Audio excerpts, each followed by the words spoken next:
Qu'est-ce qui se passe chez certains parents d'enfants aujourd'hui? Il y a quelques années on parlait d'une secte qui était en vogue dans quelques pays africains dont nous taisons les noms.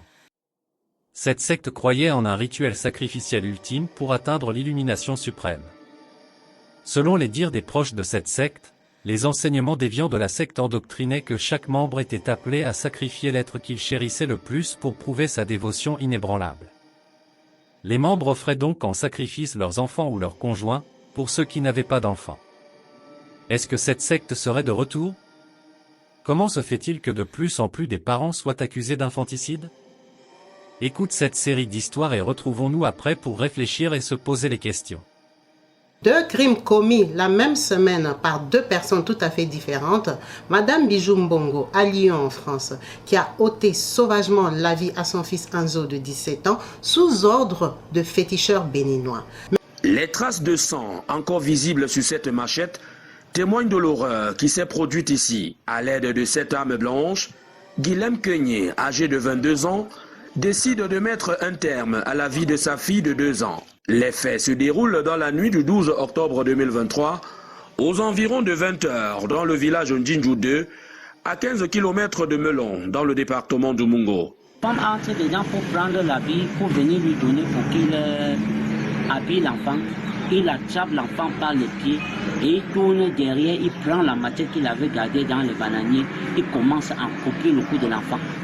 Selon son frère aîné, Guilhem en avait marre de vivre dans la misère. Il aurait donc rejoint une loge qui l'a contraint de passer par cette condition. Ça faisait un bon bout de temps, cet enfant nous a dit qu'il voulait l'argent à tout prix. Il regrette pourquoi il est né d'une famille pauvre. Nous, toute la famille se sont rassemblés, on a dit dans notre famille, on se bat seulement pour avoir. Cherche seulement, Dieu va nous faire la possibilité et qu'on aura l'argent. Mais ce n'était pas son problème. Finalement, je ne sais pas là où il allait mettre la main jusqu'à ce qu'il a commencé ce désordre dans la famille. La famille, encore sous le choc, réclame que justice soit faite. Des enfants démembrés, disséqués, boucanés tels du vulgaire gibier et cuisinés dans une sauce de l'effroi. Une image digne des pires scénarios d'épouvante, pourtant réelle. Les faits se déroulent dans la localité de Badjengo, où depuis près de 24 heures, 2 fillettes, âgées respectivement de 3 ans et 6 mois, sont introuvables. Malgré les interrogations de la famille, leur mère reste muette. Asta, sa coépouse, nous raconte en foufoudé ce qui s'est passé. Avant-hier, on était au champ, on est rentré vers 17 h. Après avoir effectué la prière, j'ai remarqué l'absence de ses enfants et je lui ai demandé où était-elle. Elle n'a pas voulu répondre. Je suis allée vérifier dans sa chambre et je n'ai trouvé personne. J'ai encore insisté, elle a répondu qu'elles sont dans la chambre. Et elle n'a rien dit jusqu'à qu'elle soit repartie dans sa chambre. Et comme il faisait nuit, j'ai appelé mon mari pour lui expliquer la situation. Au retour de notre mari, ils sont partis ensemble chercher mais rien toujours. Le lendemain matin, on a encore continué avec les recherches, mais toujours rien. C'est en fouillant dans sa chambre qu'on a retrouvé la marmite. Les enfants étaient dedans. Salamatou, 25 ans, le regard froid et perdu, aurait assassiné ses propres enfants. Entre les mains des forces de l'ordre prévenues par son époux, elle garde pour l'instant un silence glaçant. Alors que la gendarmerie essaie d'établir les circonstances et surtout le mobile de cette scabreuse affaire, la famille tout entière est sous le choc. Immédiatement, on s'est rendu sur les lieux avec des éléments. Nous sommes passés aux consultations, c'est ainsi qu'on a saisi les corps dans la marmite. C'est ma mère qui m'a appelé pour m'informer de la situation. Elle m'a dit que la femme de mon grand frère a tué ses 2 enfants. Et elle les a préparés, mais elle n'a pas pu les manger. J'étais sur les lieux, j'ai vécu la scène, c'est extrêmement horrible. Qu'est-ce qui peut expliquer cet acte horrible?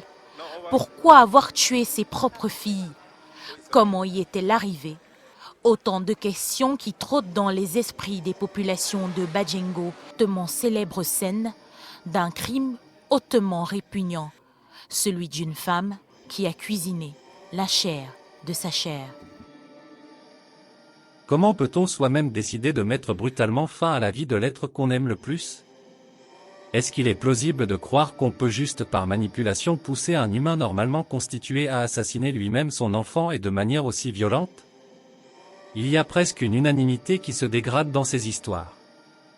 Il ressort presque toujours que les meurtriers ont obéi à une secte et ont sacrifié leur enfant soit pour devenir riches, soit pour remplir une condition.